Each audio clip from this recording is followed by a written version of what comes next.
SNMP 184. Perkenalkan, nama saya Ria dengan SMA 190. Perkenalkan, nama saya Kaldiana Zahira Tahila dengan IPM April 191. Baik, yang pertama ada 3 jenis persediaan dalam bisnis manufaktur. Bisnis manufaktur memiliki 3 jenis persediaan atau inventory yang dilaporkan di neraca atau balance sheet sebagai aset wajar atau current asset. Yang pertama yaitu bahan baku atau material inventory yang dibagi menjadi 2, yaitu bahan mentah yang siap digunakan dalam proses produksi, contohnya seperti kayu, kawat gitar, dan senar. Selanjutnya ada bahan baku langsung atau direct material dan bahan baku tidak langsung atau indirect material atau bisa disebut juga sebagai supply. Yang kedua ada barang dalam proses atau work in process inventory, terdiri dari produk yang sedang dalam proses produksi tetapi belum selesai pada akhir periode. Selanjutnya yaitu sudah menyerap biaya bahan baku, tenaga kerja, dan overhead pabrik.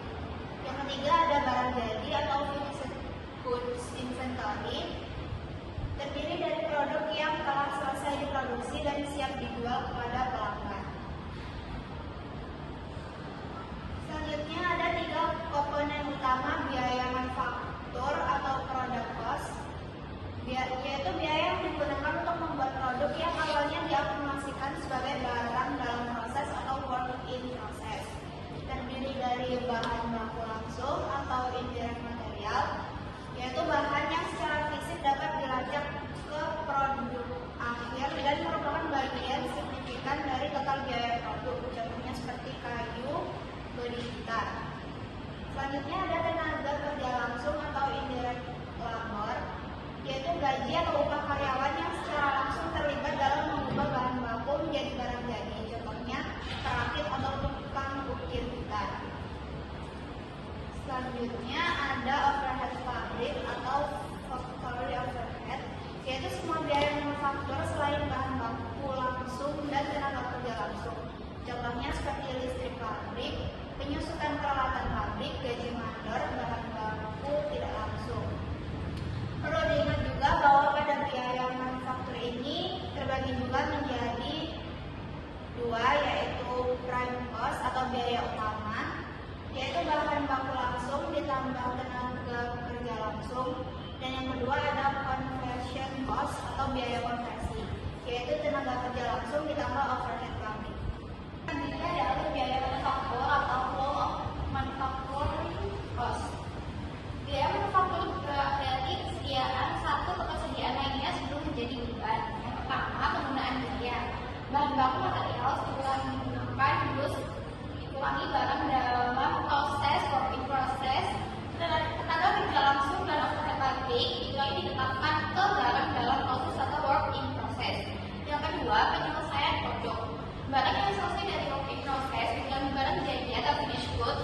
Biaya ini disebut harga pokok produksi atau cost of goods manufacture. Yang ketiga, penjualan produk. Barang yang dijual dari finished goods dikurangi harga pokok penjualan atau cost of goods sold. Biaya ini diambil sebagai beban di laporan laba rugi. Selanjutnya ada penentuan harga pokok produksi atau cost of goods manufacture. Tujuan dari perhitungan ini adalah mengetahui total biaya yang dialihkan ke persediaan barang jadi selama periode tersebut. Di sini ada 3 step. Yang step pertama, biaya bahan baku yang digunakan. Step kedua, total biaya manufaktur yang terjadi.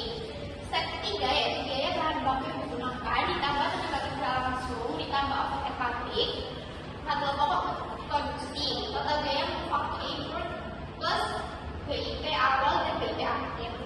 Selanjutnya ada penentuan harga pokok penjualan atau cost of goods sold, yaitu penentuan biaya yang dibebankan ke penjualan mirip dengan bisnis dagang tetapi menggunakan terminologi manufaktur.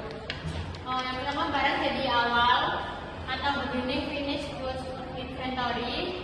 Yang kedua, ditambah harga pokok produksi cost of goods manufaktur dikurang, ini adalah biaya barang yang diselesaikan selama periode tersebut, yang sama dengan harga pokok barang yang tersedia untuk dijual atau cost of goods available for sale, lalu dikurangi barang jadi akhir atau ending finished goods inventory, yang sama dengan harga pokok penjualan atau cost of goods. Selanjutnya ada laporan keuangan perbandingan. Yang pertama itu laporan laba rugi.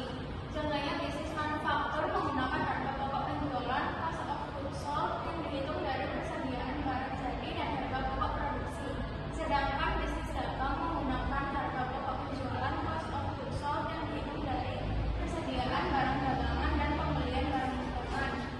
Di neraca bisnis manufaktur melaporkan 3 jenis persediaan, yaitu bahan baku, barang dalam proses dan barang jadi.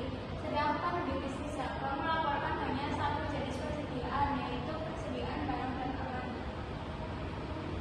Jadi kesimpulannya adalah operasi manajerial penting untuk mengukur dan mengendalikan biaya dalam lingkungan manufaktur yang kompleks. Baik, sekian presentasi dari kelompok kami. Jika ada kurang lebihnya kami mohon maaf. Wassalamualaikum warahmatullahi wabarakatuh.